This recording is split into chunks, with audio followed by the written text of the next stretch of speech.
things we've been proud of. We've been able to open facilities this year, the Mississippi Center for Emergency Services, our fabulous new Sanderson Tower.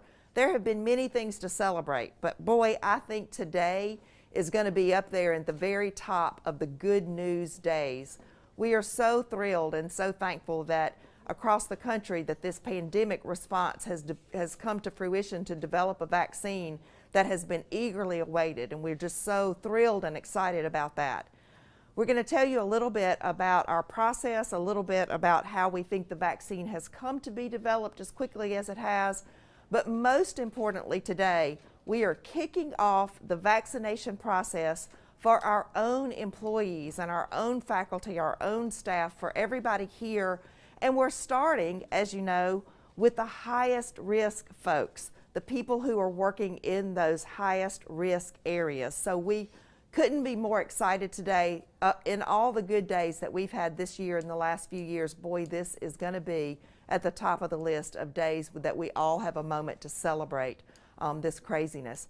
So this is live streamed at a very unusual time. Usually we do these around noon or another time that is a little easier. I know 10:30 in the morning is a very busy time for everybody, seeing patients, doing procedures, people in the OR.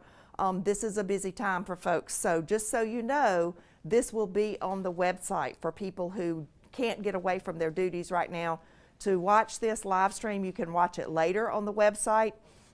And also I want to share that there has been a set of frequently asked questions that is now posted on our intranet around the vaccine and questions that we all have. So in the last few days, we've put out from the VC Notes email a link to send in your questions about the vaccine. And I am certain I can speak for probably everybody, certainly on this set with me, Dr. Alan Jones, Dr. Jonathan Wilson. First in line to receive the vaccine, we've got Dr. Nava Kelly and Dr. Parham, and I feel I can speak for them and many others. We have gotten a lot of questions about this. Everybody has a lot of questions about the vaccine. The frequently asked question list should touch on a number of the questions you have, and then certainly we'll talk about this today. We'll talk about the vaccine. We'll touch on some of your questions that have been submitted. So as we are going through this process of having this town hall, behind us we have stations set up, and we will actually start the vaccine administration as we speak. So first in line, I mentioned we've got Dr. Nava Kelly, Dr. Parham is behind her. We've got a whole lineup of folks who are part of our critically important frontline team taking care of patients, those people that are in the high risk categories. And so there'll be things much more entertaining than me to watch as we're doing this town hall, because we'll have folks actually getting their vaccine now as we're kicking this off. We couldn't think of a better way to kick off and to kind of celebrate the fact that we are now at a very significant milestone in our country's pandemic response and in our own medical center's pandemic response. So we are thrilled to be here with you today.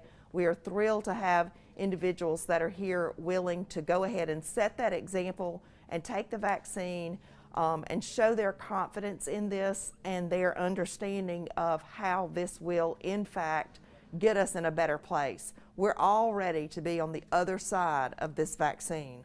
We're all ready for things to go back to something that feels like normal. I was talking to one of my own daughters last night, and I said, you know what, I'm really ready to be able to go to a restaurant and sit down and feel like without a lot of constraints that you can go out and enjoy a meal. We're all ready for those kind of things. And today's a milestone that is going to get us to that place. All right, do we need to pause for a second? Okay, we're going to pause for a second. No pressure back there.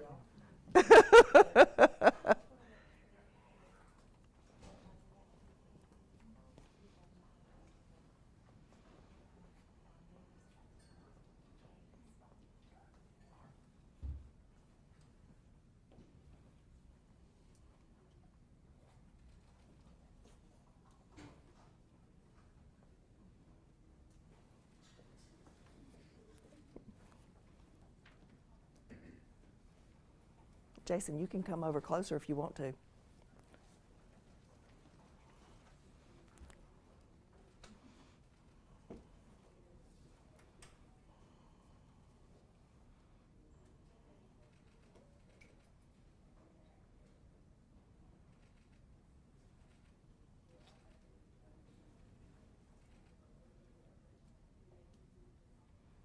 Yeah. Yay, okay. Very good. All right. Thank you, Dr. Navakelli, for letting us just zone in on you like that. We're not going to pause for every single one of these as we go, but it will be happening here in the background. And what I'd like to do first is just to ask Dr. Jones to speak a little bit to one of the most common questions that we've gotten. So many people have said, do you feel like this is safe? Is it okay for me to take it? How can it be safe if we didn't have this back in February and March and now we do? How can it have been produced so quickly but yet be safe? And so if you wouldn't mind just speaking to that a little bit. Sure. Well, I'm going to briefly explain to you how this vaccine works, hopefully to get you to understand a little bit about how your body will respond to it. So this has got a piece of nucleic acid in it called messenger RNA in a lipid nanoparticle. And when it's injected, what happens is that particle gets taken into one of your cells. Your cells then produce, that mRNA codes for the spike protein of coronavirus. The spike protein is required to get you sick. It has to have the spike protein to get into your cells to get you sick. So what this piece of mRNA does is it creates a piece of spike protein that your body recognizes as foreign, and then your immune system creates antibodies to that spike protein. So that after you get the vaccine, if you were to get coronavirus and your body saw the spike protein, antibodies would be made, would surround it, and would neutralize it. This vaccine's been able to be created rapidly because of all of the technology that had been developed prior to this. That, in addition to the tremendous amount of money that the federal government put into speeding up the process. But the truth is that mRNA vaccines have been around, the technology's been around for quite some time.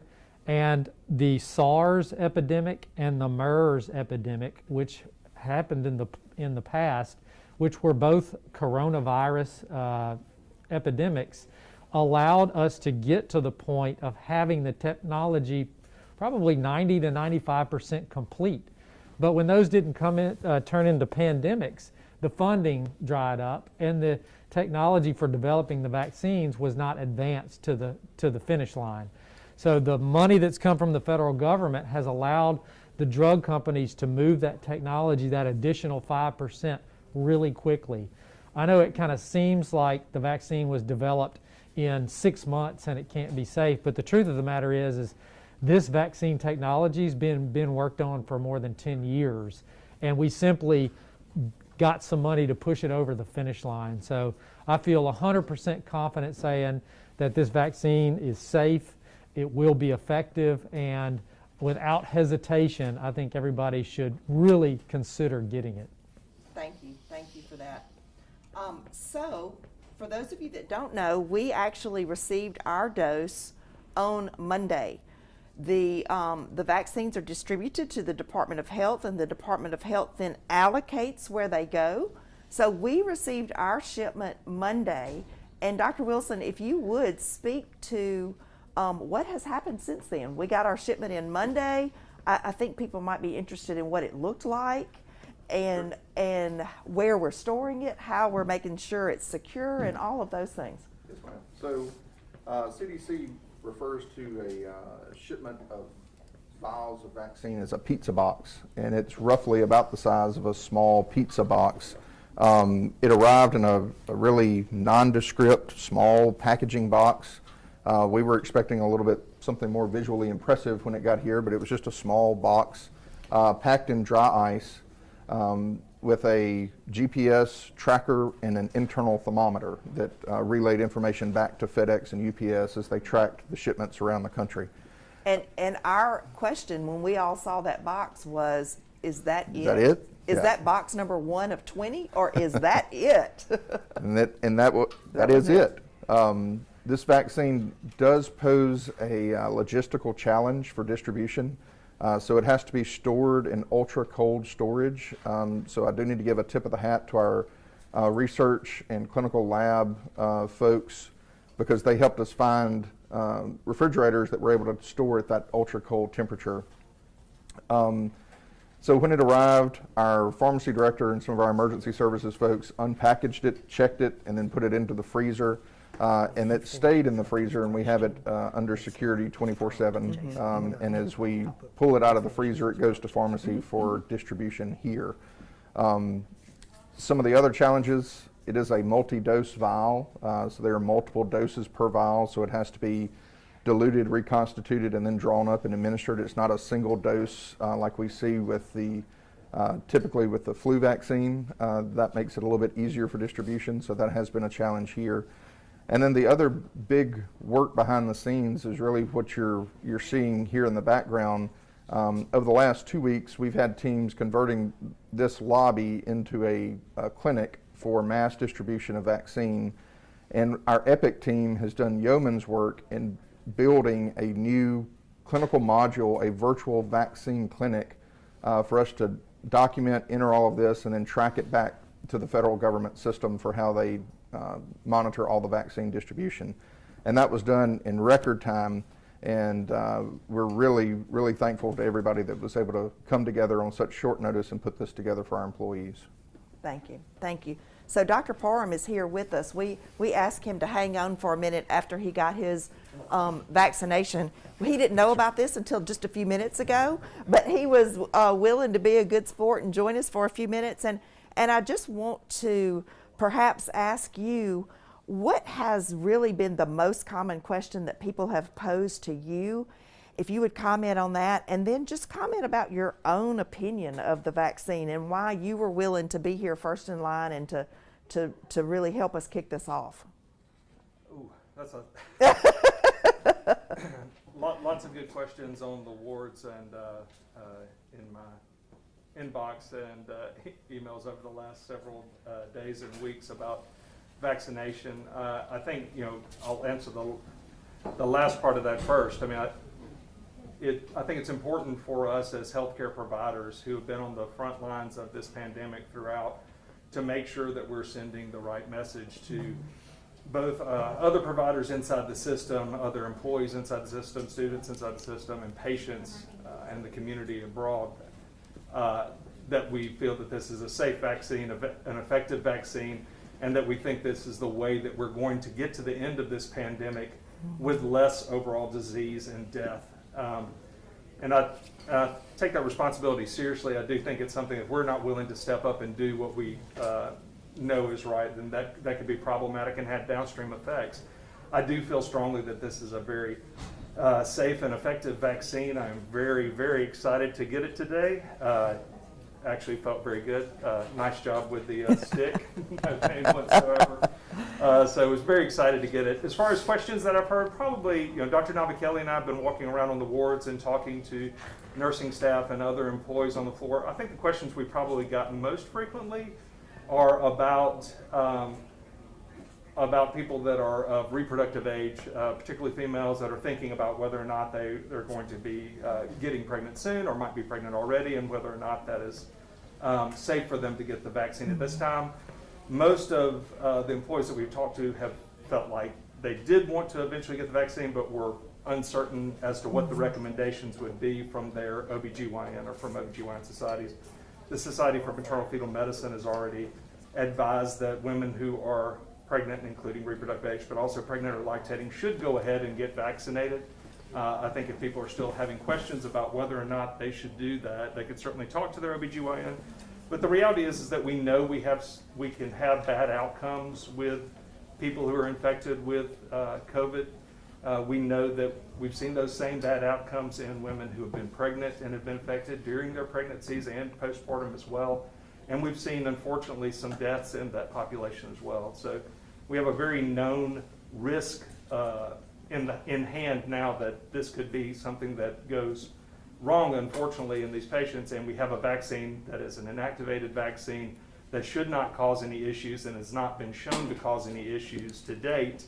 And so because we have what we feel is a very safe vaccine and a very real threat, I would certainly encourage, as the Society for Maternal Fetal Medicine has encouraged women who are of a reproductive age or pregnant or are lactating, to go ahead and get the vaccine as soon as they can. And might I make a comment and have you react to it, just based on the reading that I have seen, what I've seen and what I have understood from my reading.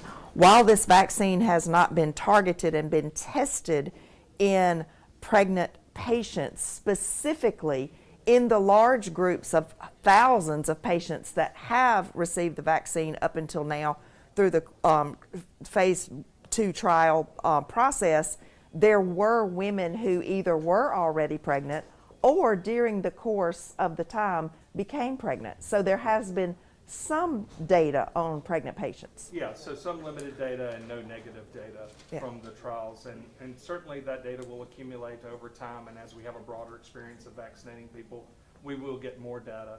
But thus far it seems to be a safe and effective vaccine, and certainly would encourage people to get it. Good, good, good. Thank you very much. I appreciate you being willing to join us for a few minutes. Thank you.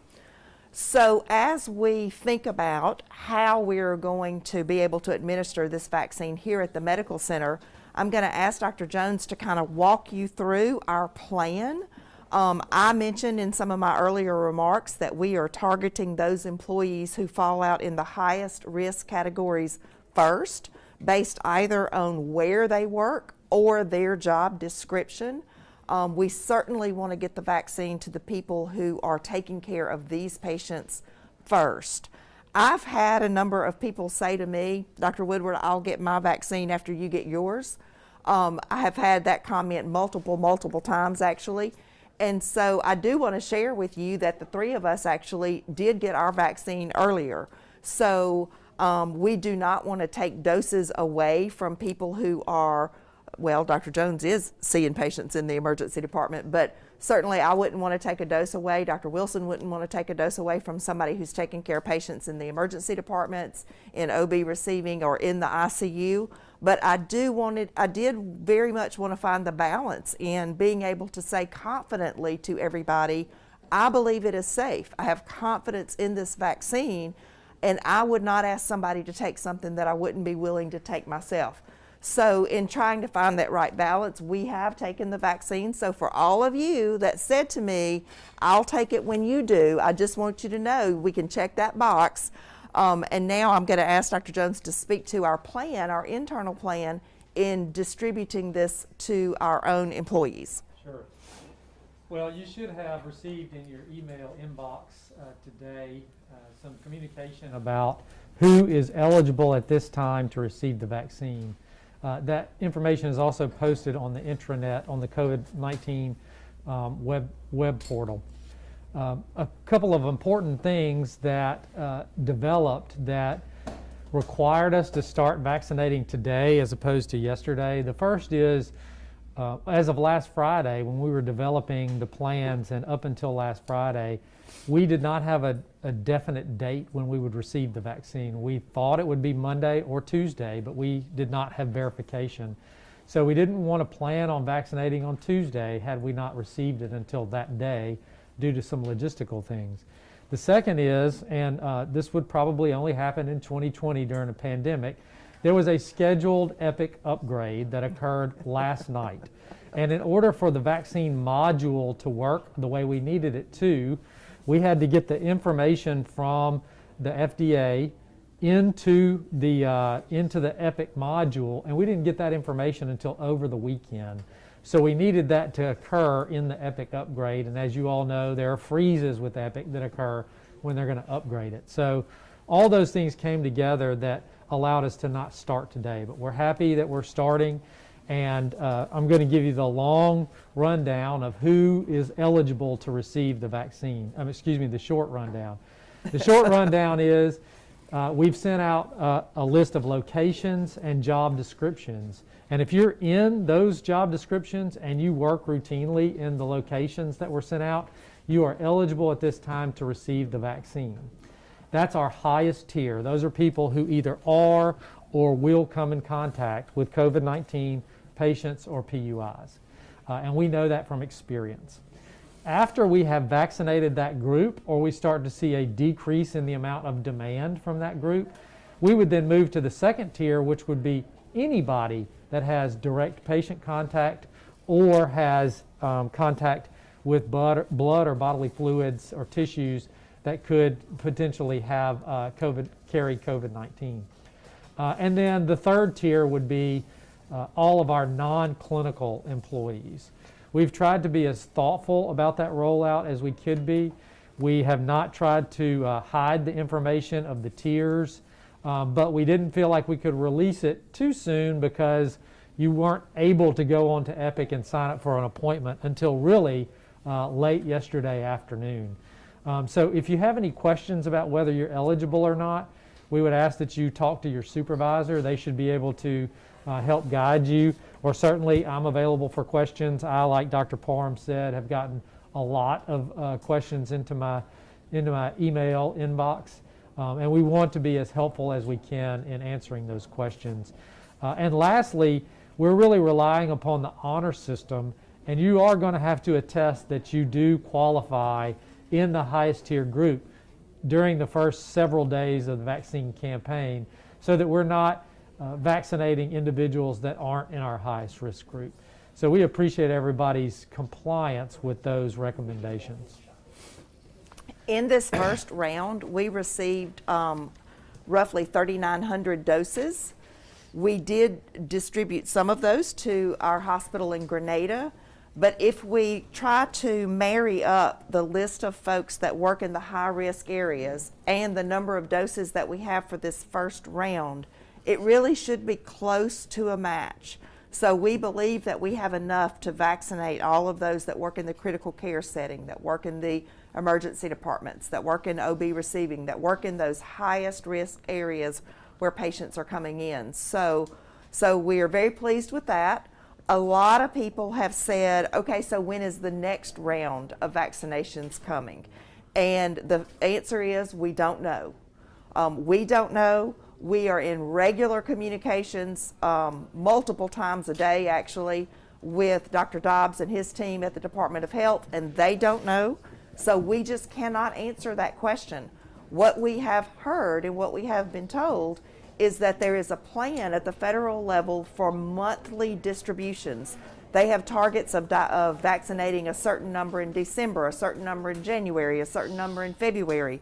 So we believe that we will continue to get monthly distributions, monthly allotments of vaccine, but we just don't know. We don't know if we will get some in January. If we do, we don't know what that date is. I think that it's a fluid situation, like so many things with this pandemic. The Moderna vaccine is going to be evaluated later this week, and we may know even next week that we'll be able to receive in Lexington some doses of the Moderna vaccine, and there may be other facilities around the state of Mississippi that receive that. So we just don't know, but we do have a tier process so that those employees that work here that are at the highest risk will have the opportunity to receive the vaccine first. So a couple of other questions people have asked, and hopefully by now most of you know the answer to this. Is it mandatory? And the answer to that question is no. We are not making it mandatory. We are making it available. We do make the flu vaccine mandatory, and in years to come, if we have outbreaks of the coronavirus every single year, it may be that in some future years this is a mandatory vaccine as well. But all we can speak to is what we know right now, and it is not mandatory at this time. You've heard hopefully from us, and you've heard from Dr. Parham and others, it is highly encouraged. So it is strongly encouraged, but not mandatory. Would you speak, Dr. Jones? One of the questions that we've received is there a cost to employees to get this vaccine? Yeah, it's a great question, and the answer to that is no. At this time, we have been provided these vaccinations from the Department of Health through Department of Health and Human Services as a part of an intent by the federal government to vaccinate as many people as they can. So we are not charging any administration fees. The vaccine's been provided free to us. All of the labor that we're using is either volunteer labor or labor that's been contributed, so we're not charging anything for vaccinations. So next, I'll ask Dr. Wilson to speak to the side effects. People ask, what are the side effects like? And then the next question I'll target to you, Dr. Jones, about the timing of the second dose, because we know that this is a 2-dose vaccine. So the side effects are much like what we see with the seasonal influenza vaccine. Pain at the injection site, general malaise, fatigue, possibly some low-grade fever. All of that is just a normal immune response of your body receiving the vaccine and building up its defenses against the virus. We know from the clinical trials that the second dose actually seems to have more associated adverse effects than the first dose, but nothing enough to make you have to stay at home or lay up for a while. You know, just some little Tylenol like we do with the flu vaccine should be just fine. Good, thank you, thank you. And what about the timing of the second dose? And are we gonna, will we get some vaccine to give the second dose? And when does that happen? Sure, and I did want to mention one thing that Dr. Wilson said. So in regards to the side effect profile, a lot of those are also some of the symptoms that we see with active COVID infection. Mm-hmm. And just as a matter of coincidence, when you vaccinate a large number of people, it's possible that you could vaccinate someone that actually emerges with actual infection of COVID-19 within the next 24 hours, not from the vaccine, but because they were already infected. So we have an algorithm on the website that will answer questions about whether you should call the student employee hotline or what you should do. But the long story short is, if you have fever, we're going to ask you to go to Employee Quick Care, get a rapid antigen test that takes 15 minutes. If that's negative and your fever is gone and you feel well enough to come back to work, that's certainly okay. All the other symptoms, if you feel well enough to come to work, you are allowed to come to work. In terms of the duration of the second follow-up shot, so we have a time window. It's between 17 and 21 days after your initial shot that you need to get your second shot. After you get your vaccine in the vaccine clinic, you will have the opportunity right then to go online and schedule your second shot, and we highly encourage everybody to do that. We have about 17 days available that already are built out so that people can come in and get their second shot. And if you happen to be out of town or miss that time window of 17 to 21 days, you can get your vaccine after 21 days. And you don't have to restart the vaccination series. It's not recommended that you wait if you can at all avoid it, but it won't put you in a situation where you have to restart anything. So next in line to receive her shot is Dr. Catherine Falk from our Pediatric Emergency Department. And that reminds me that one of the questions that we've gotten is about kids in this vaccine. So this Pfizer vaccine that is now available is recommended for people who are 16 years of age and older. That, of course, that does not impact our own employee plan because we don't have people under 16 who are employed, but just for questions that people ask.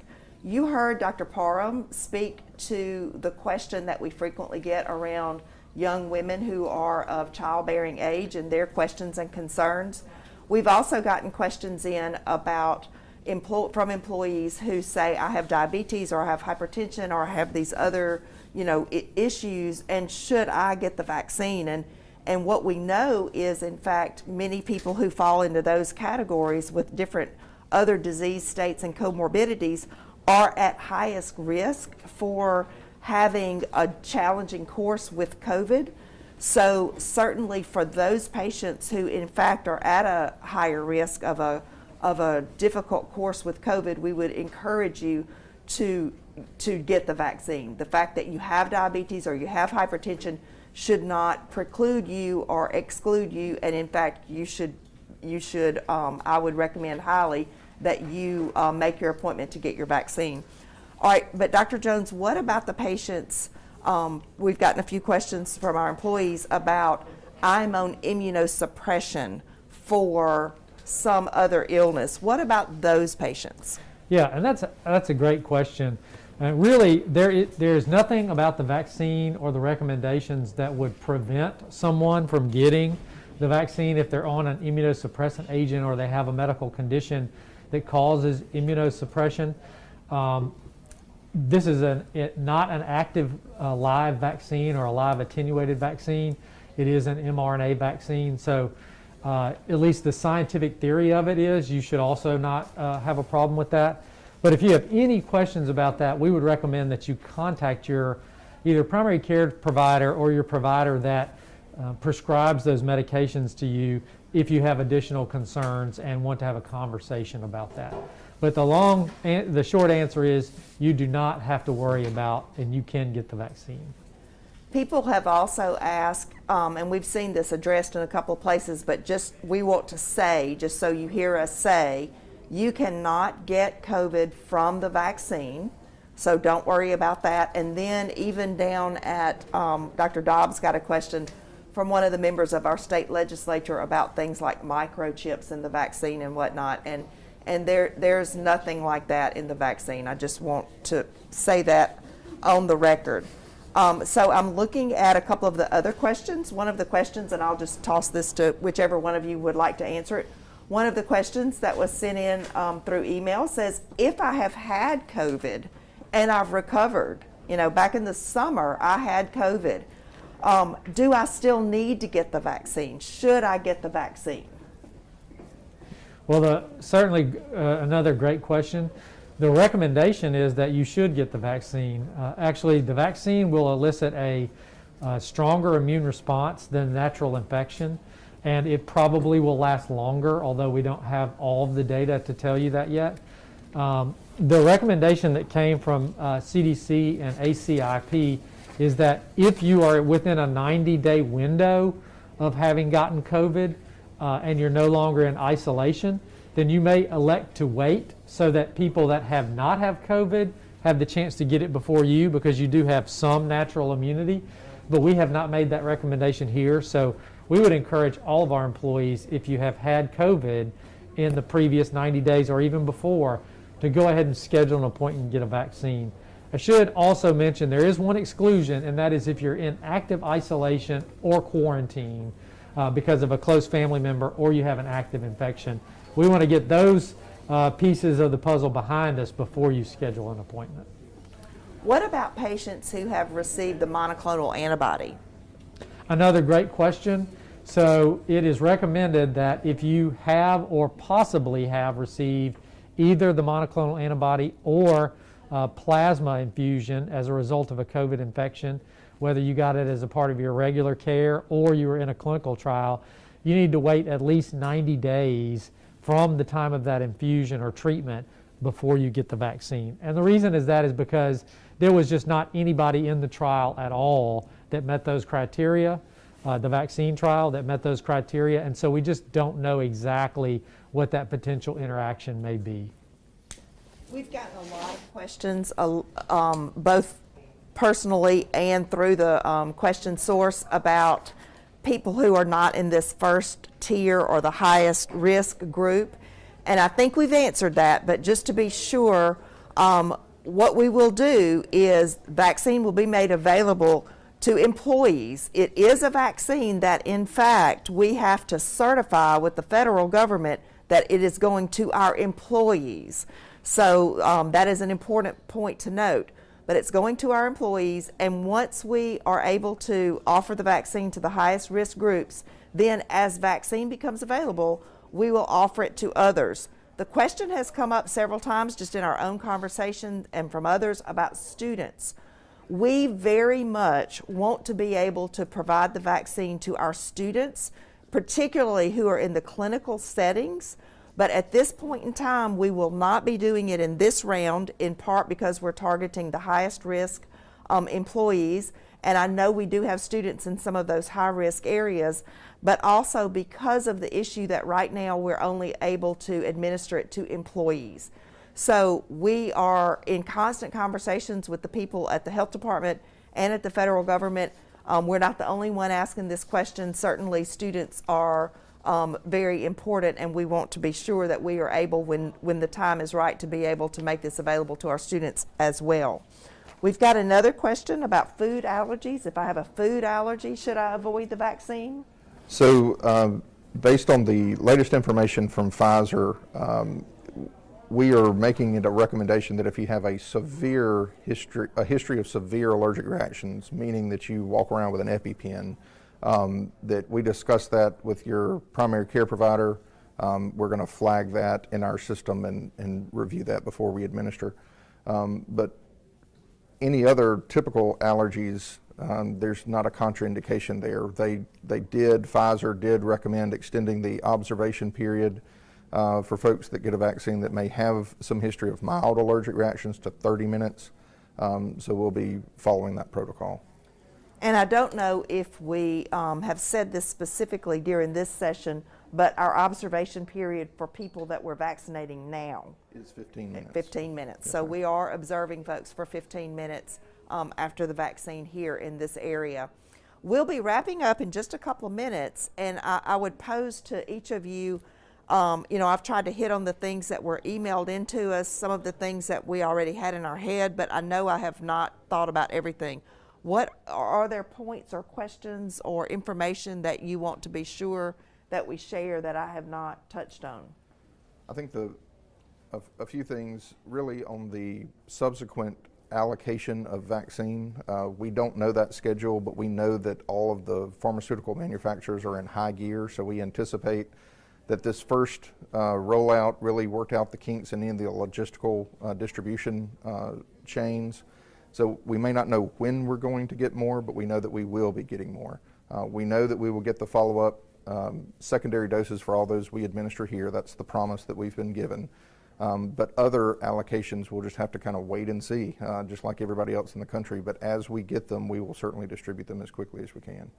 Thank you. Dr. And Chancellor. I would just mention one thing so that we don't have people frustrated. There are several things that preclude you from getting this vaccine, and I'm going to run through those real quick so if you go online you understand why you might be stopped. The first is if you have a history of an anaphylactic reaction to an injectable, either a vaccine or a drug that was injected, and you required treatment from anaphylaxis, you are not eligible to get the vaccine. So you will not be allowed to move forward in the process if you answer yes to that question. The second is if you've had another vaccine within the previous 14 days, that is an exclusion. So we need you to wait after that 14-day window. So if you got your flu shot last week, you're going to need to wait at least a week to get your COVID vaccine. The third is if you're under active isolation or quarantine for COVID. Obviously, we don't want you on campus, and we hope you recover, but that is an exclusion. And then finally, as we mentioned earlier, the monoclonal antibody and plasma infusion in the previous 90 days. So if you answer any of those questions as yes when you go to check in, it will stop you from going any further, and we're having our vaccine providers actually ask those questions also because we want to do this in as safe a way for our employees that we can. And I do want to give a quick shout out as we wrap up to the people who have volunteered to help us in this massive process of administering the vaccine. We've had a fantastic response in our call for volunteers, and that is what makes it all happen. So, I want to just say thank you to everybody for that because we couldn't be doing it without that help. I'm sure you have lots of questions.